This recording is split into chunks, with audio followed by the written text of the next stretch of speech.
Ya, halo, selamat sore Tribuners. Selamat berjumpa kembali di acara Selamat Sore Medan. Masih bersama saya Truli Oktopurba dan rekan saya. Saya Tiwahyuni. Iya, kita bertemu kembali di edisi hari Kamis tanggal 16. 16 Maret. Iya, 16 Maret 2023. 2023. Nah, baik Tribuners, ini di pekan ketiga di bulan Maret. Nah, seperti biasanya beragam peristiwa baik yang kriminal maupun peristiwa-peristiwa perkotaan masih mewarnai perjalanan Kota Medan ya maupun di sekitarnya.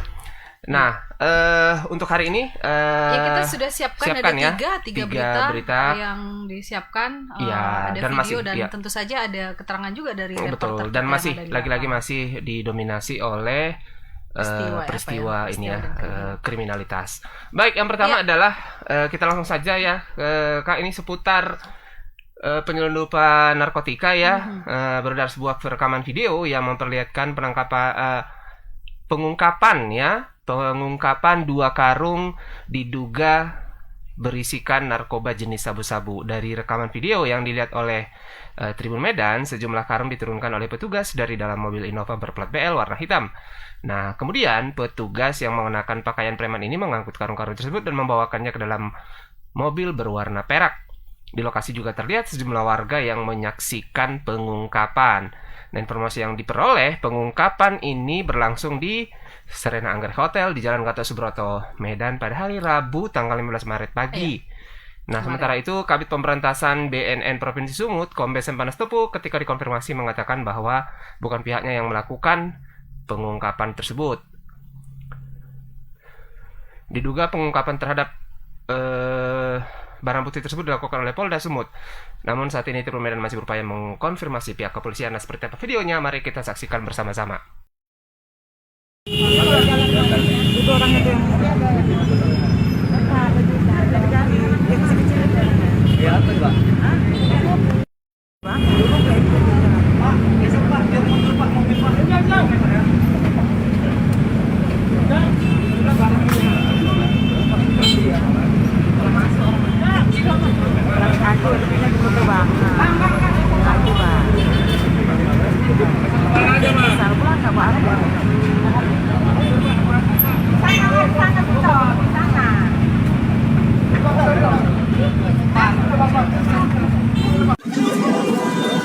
Tangkapan sabu 2 karung.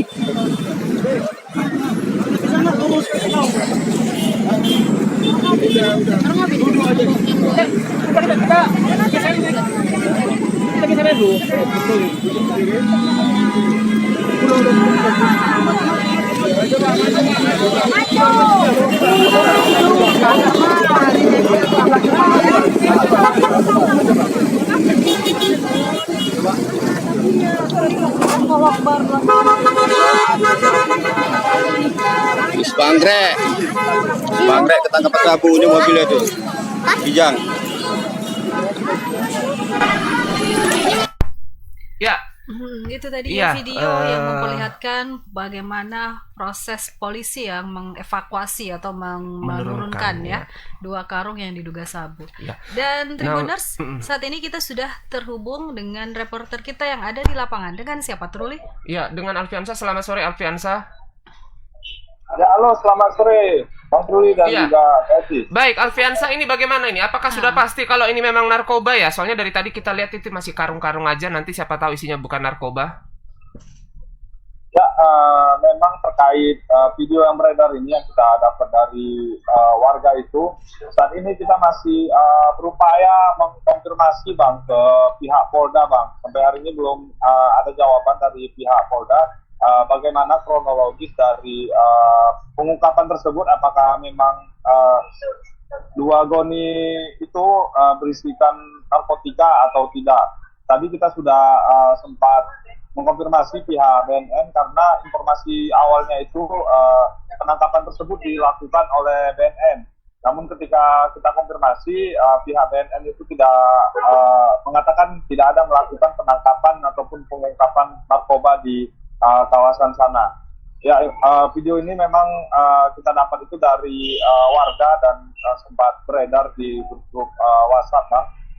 Di dalam video itu memang disebutkan bahwasannya yang diamankan itu adalah narkoba jenis sabu berjumlah 2 karung, Bang. Begitu, Bang Tuli. Nah, seperti biasa ini kan sudah dilakukan apa nih ya, konfirmasi dengan pihak kepolisian. Tapi mungkin sebelum sampai ke pihak kepolisian, barangkali ada sedikit informasi terkait ini ya, lokasi dilakukannya pengungkapan ini ya, barang bukti narkoba, lokasi sekitar bagaimana? Persisnya di mana? Iya. Persisnya di mana? Mungkin bisa dikonfirmasi apa, Alfi? Gimana, Bang? Ya, soal lokasi sekitar ya, barangkali apakah memang di tempat ini sering ada penggerebekan atau bagaimana gitu, informasi barangkali yang bisa disampaikan ke Tribuners? Ya, informasinya memang di lokasi ini itu baru pertama kali ya, Bang, dilakukan penggerebekan, dan diduga memang narkoba tersebut itu didatangkan dari Aceh ya, Bang, karena waktu saat penggerebekan itu ataupun saat sedang diamankan 2 goni itu diturunkan dari mobil Kijang Innova berwarna hitam dan berplat nomor DL, Bang. Kita duga kemungkinan memang narkoba tersebut didatangkan dari Aceh. Nah, informasinya juga, Bang, selain mengamankan barang bukti ini, ada 1 pelaku yang dibawa oleh petugas, Bang. Dan juga mobil tersebut juga sempat dibawa dari lokasi itu, Bang. Gitu, Bang. Alfiansah, ini tadi disebutkan di dalam berita bahwa penangkapan berlangsung di Serena Anggrek Hotel, begitu ya? Di Jalan Gatot Subroto. Apakah sudah ada upaya konfirmasi ke pihak hotel, barangkali mereka tahu terjadinya penangkapan sabu ini, kemudian yang diduga sabu ya, kemudian apakah ada informasi juga sebetulnya bagaimana ini, apakah ada terkait nama-nama yang terlibat di dalam dugaan kriminal ini, pemilik mobil dan lain sebagainya? Ya, terkait pemilik hotel ini masih kita upayakan ya, Kak, mencari konfirmasi atau mencari kontak dari pengelola hotel ini untuk memastikan apakah memang benar ada penangkapan tersebut, karena memang seperti yang kita lihat di dalam video itu, penangkapannya itu di luar dari hotel, artinya itu di areal depan hotel dan tidak di dalam hotelnya, Kak. Iya, dari ini sendiri, dari video yang beredar sendiri itu, apakah tidak ada keterangan yang mengiringinya, atau mungkin ada komen-komen dari yang lain terkait dengan hal ini yang mungkin bisa menambah keterangan? Soalnya ini masih sepertinya masih sangat Trul ya, masih sangat sedikit sekali informasi yang kita bisa bagikan ke Tribuners. Ya, memang dari video yang diedarkan oleh warga itu memang warga itu menyebutkan bahwasanya yang diamankan di lokasi itu hanya 2 goni berisikan sabu. Hanya itu saja informasi yang kita peroleh, Kak. Namun untuk kronologis lengkapnya dan untuk mengetahui secara lengkap rinci terkait penangkapan ini, memang saat ini kita masih berupaya, Kak, mengkonfirmasi di narkoba Polda Sumatera Utara, Kak. Kalau dari orang-orang yang melakukan penangkapan ini, apakah tidak ada yang menggambarkan identitas dari instansi atau dari lembaga yang melakukan pengungkapan ini, Alfiansah? Tidak ada identitas sama sekali dari video?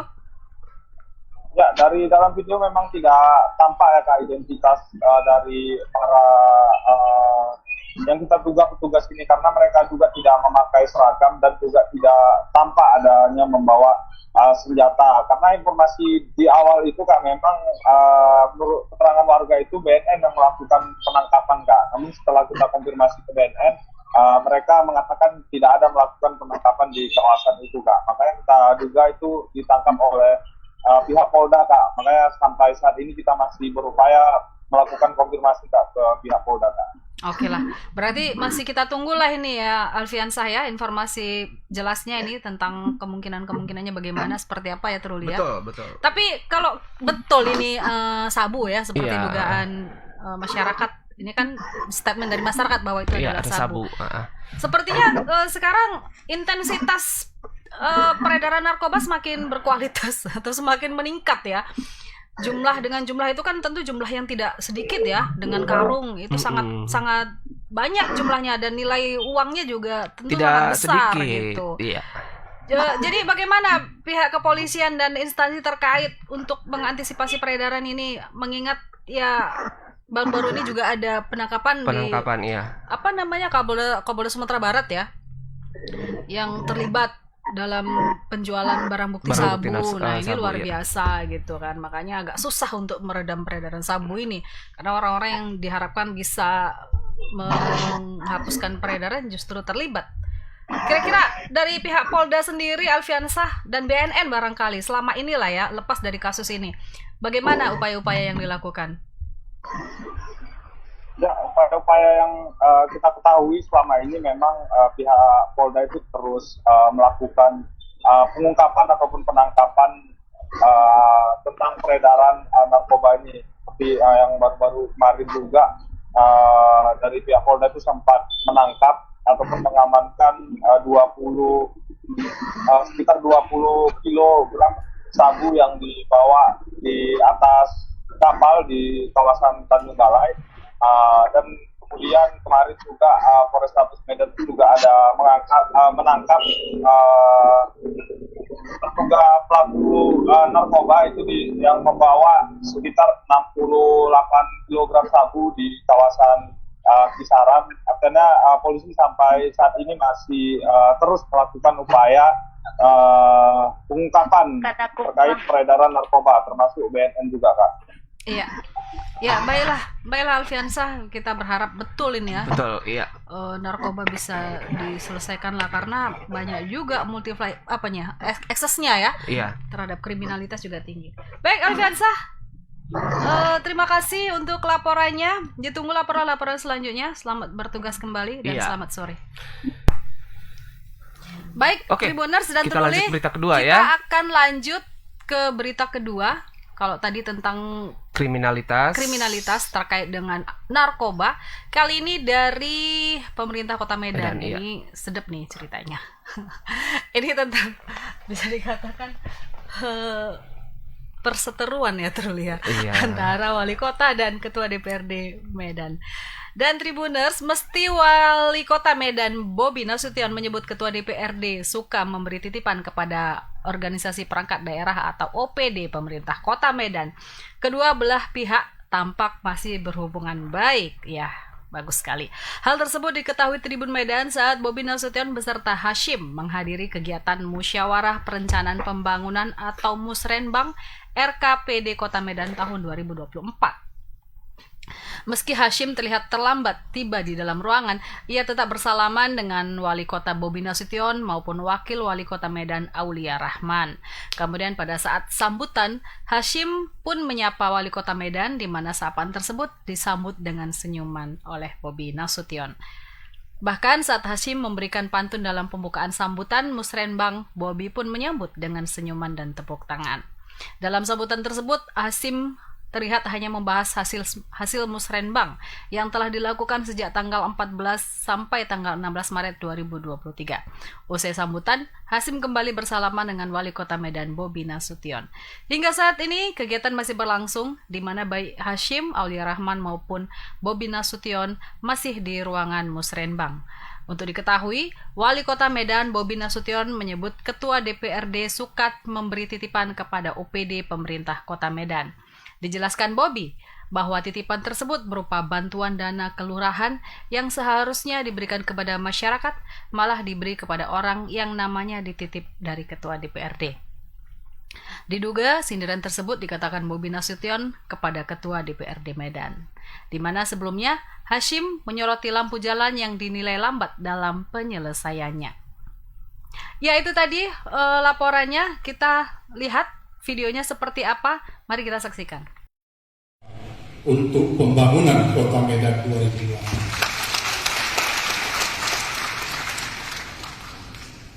Yang terhormat, yang mewakili Gubernur Sumatera Utara, Bapak Sekda Provinsi Sumatera Utara, Bapak Insinyur Arif Sudarto Tribunoho, yang sama-sama kita hormati, Bapak Wali Kota Medan, Bapak Muhammad Bobi Arif Nasution, SIMM, beserta Wakil Wali Kota Medan, Pak Haji Aulia Rahman, SE, yang kami hormati dan Lantamal 18 Pak Laksamana. Assalamualaikum warahmatullahi wabarakatuh. Mohon maaf apabila dalam pelaksanaan musrenbang LKPD tahun 2020 ini masih banyak kekurangan maupun kesalahan yang kami lakukan. Dengan mengucapkan syukur alhamdulillah, maka saya akhiri laporan ini dengan mengucapkan alhamdulillahirobbilalamin. Selamat siang, assalamualaikum warahmatullahi wabarakatuh.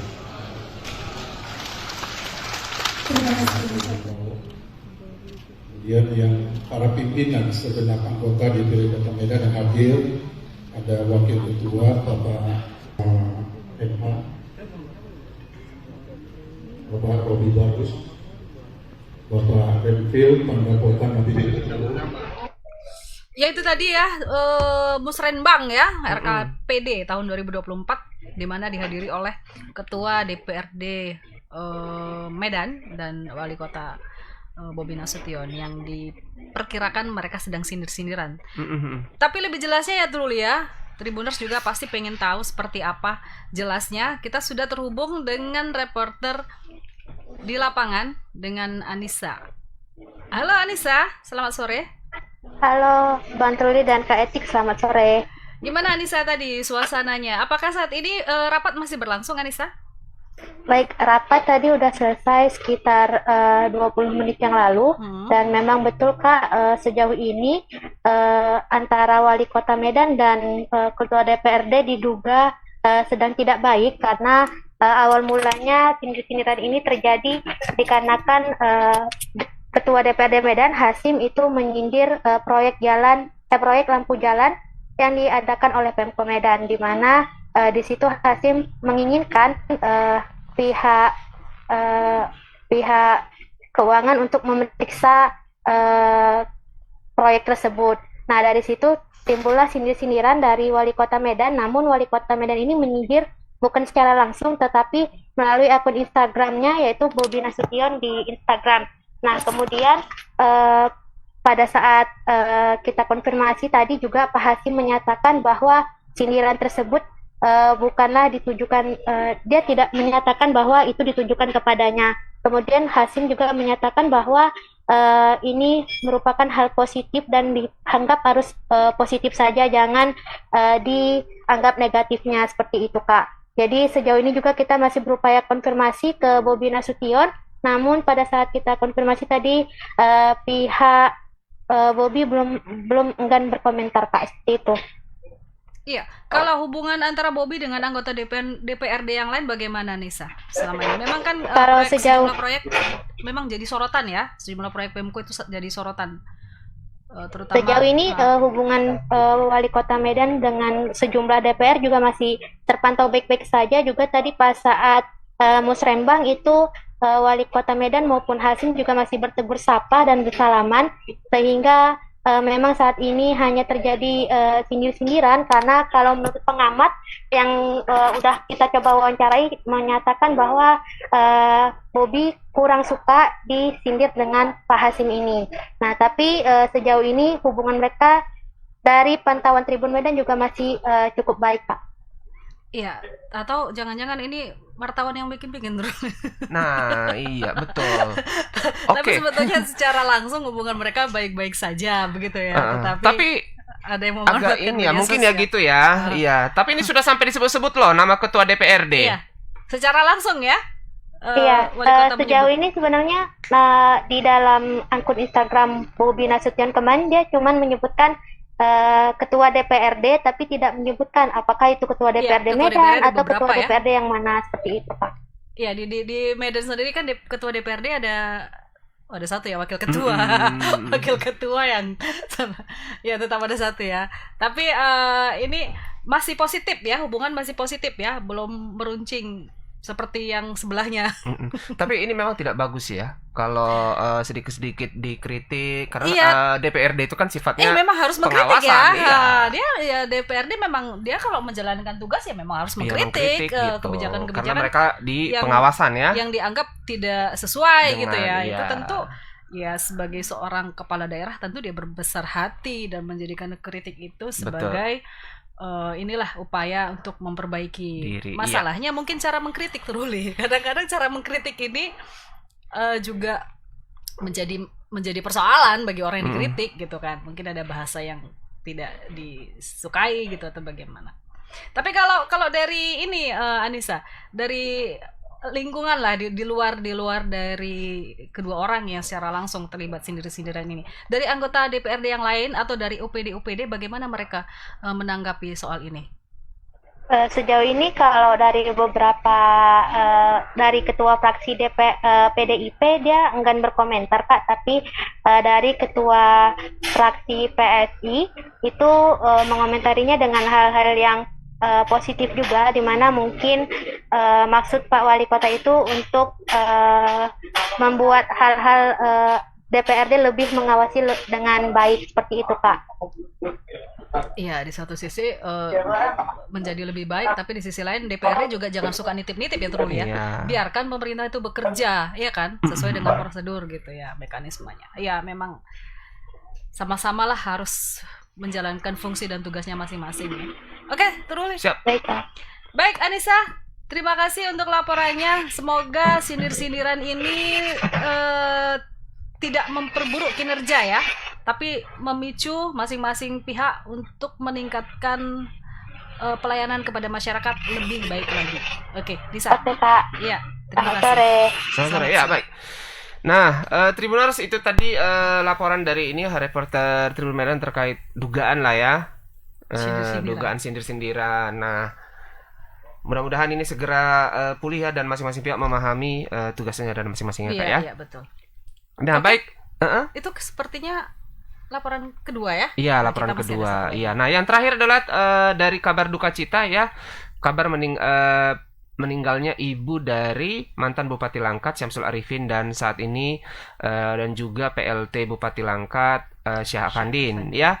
Jadi almarhumah sudah dikebumikan ya di Kabupaten Langkat ya. Pantauan Tiburun sejumlah pejabat tampak hadir di rumah duka, diantaranya itu dari mantan Wali Kota Medan Julmi Eldin, Kajari Langkat Mei Abeto Harahap, serta Kapolres Langkat AKBP Fasil Ramadan Husin. Karangan bunga diberikan sejumlah pejabat, kerabat dan keluarga yang memenuhi sekitaran area rumah duka. Ibunda almarhumah itu Haja Fadla binti Hasim tutup usia pada usia 87 tahun sekitar pukul 1.15 waktu Indonesia Barat di hari Kamis tadi pagi ya. Sebelum wafat, ibunda mantan Gubernur Sumatera Utara tersebut juga sudah menderita sakit karena faktor usia. Tak hanya itu, sebelum wafat, pihak keluarga juga sudah berulang kali membawa almarhumah untuk menjalani pengobatan hingga ke luar negeri. Sekretaris Daerah Kabupaten Langkat, Amril, mengatakan mengatasnamakan pemerintah, pihaknya menyampaikan turut berduka cita yang selama-lamanya atas kepergian almarhumah. Nah, seperti apa laporan dari kabar duka ini CT? Mari kita saksikan videonya bersama-sama.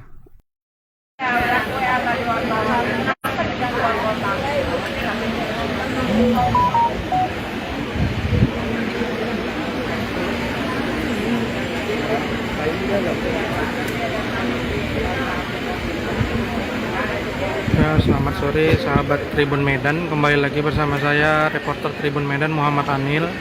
Kali ini saya melaporkan langsung dari rumah duka PLT Bupati Langkat Syah Afandin, di mana pada hari ini keluarga tengah berduka, yaitu ibu kandung إياك نعبد وإياك نستعين اهدنا الصراط المستقيم صراط الذين أنعمت عليهم غير المغضوب عليهم ولا الضالين اللهم اغفر لنا وارحمنا وعافنا وارحمنا وادخلنا الجنة الفاتحة بسم الله الرحمن الرحيم الحمد لله رب Sholat asar kita lanjutkan sholat jenazah almarhumah nenek kami Bunda Hajah Fadlah binti Hasim. Setelahnya akan kita antar ke peristirahatan terakhir di Tanah Wakaf Kecamatan Gebang. Selanjutnya juga pada malam hari ini adalah malam yang pertama pihak keluarga mengadakan pembacaan tahtib dan tahlil Oleh karenanya bagi kita mohon perkembangan waktu untuk bisa hadir. Terima kasih atas kehadiran kita semua. Juga orang tua kami Bapak Dr. Andes Haji Abdullah, mantan wali kota Medan yang juga hadir di sini.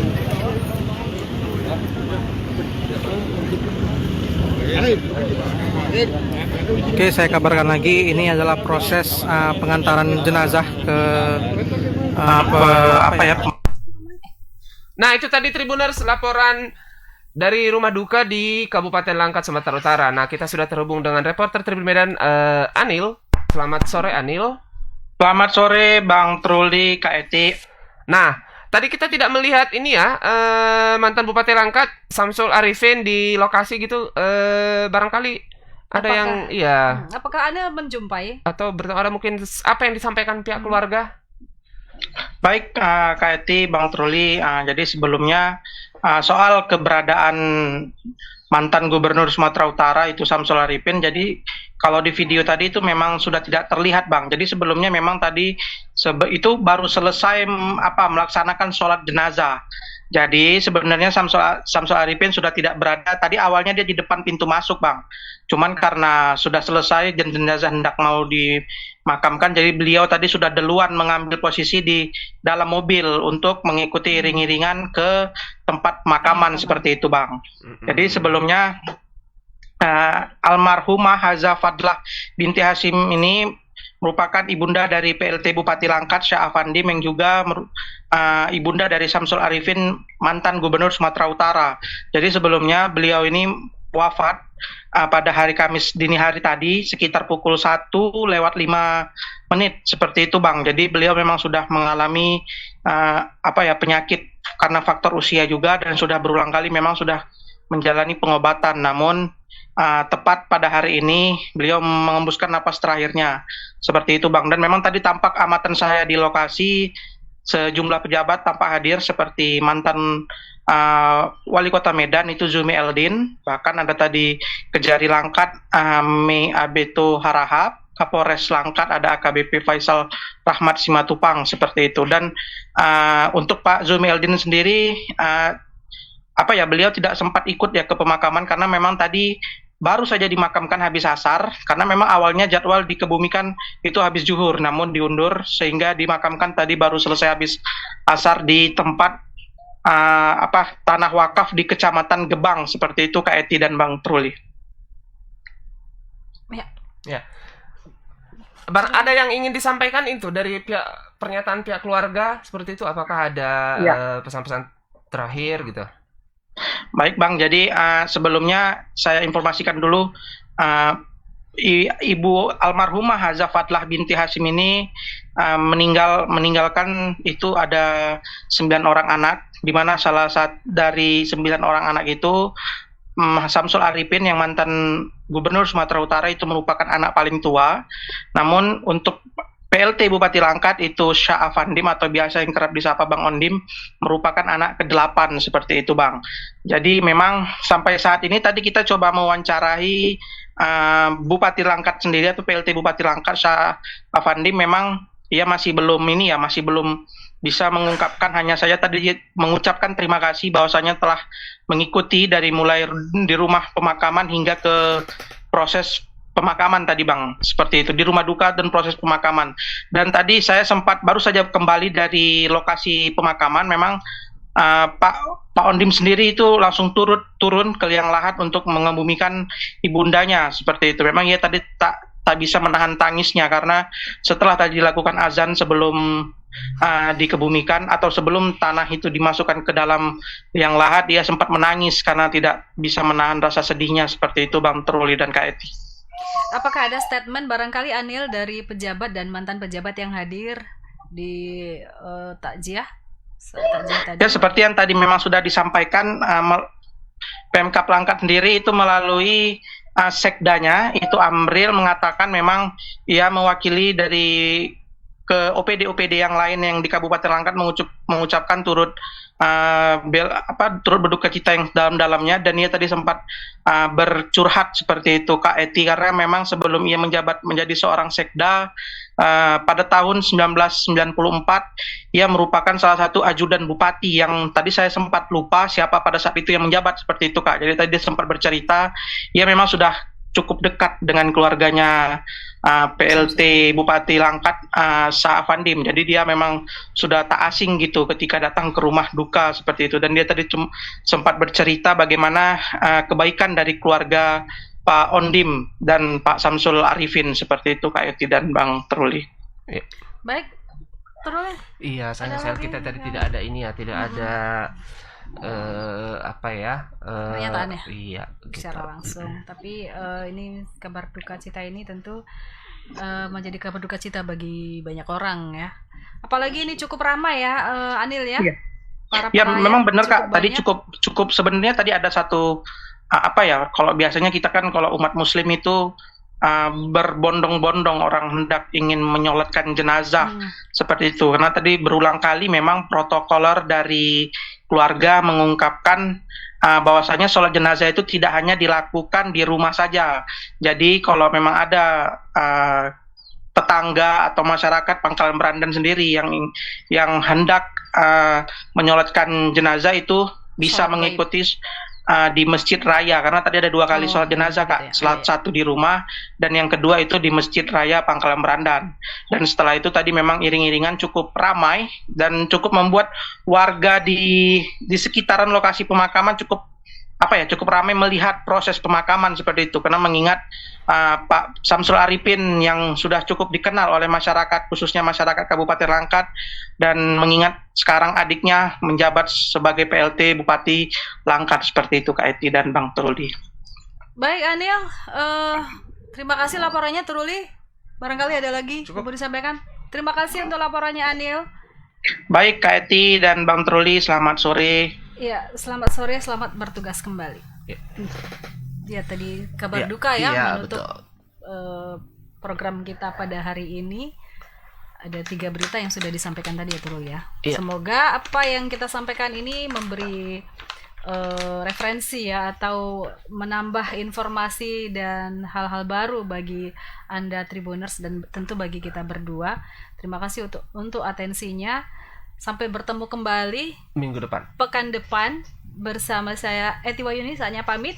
Dan saya Truli Okto. Terima kasih, kita bertemu kembali di kesempatan berikutnya. Iya. Selamat sore. Selamat sore.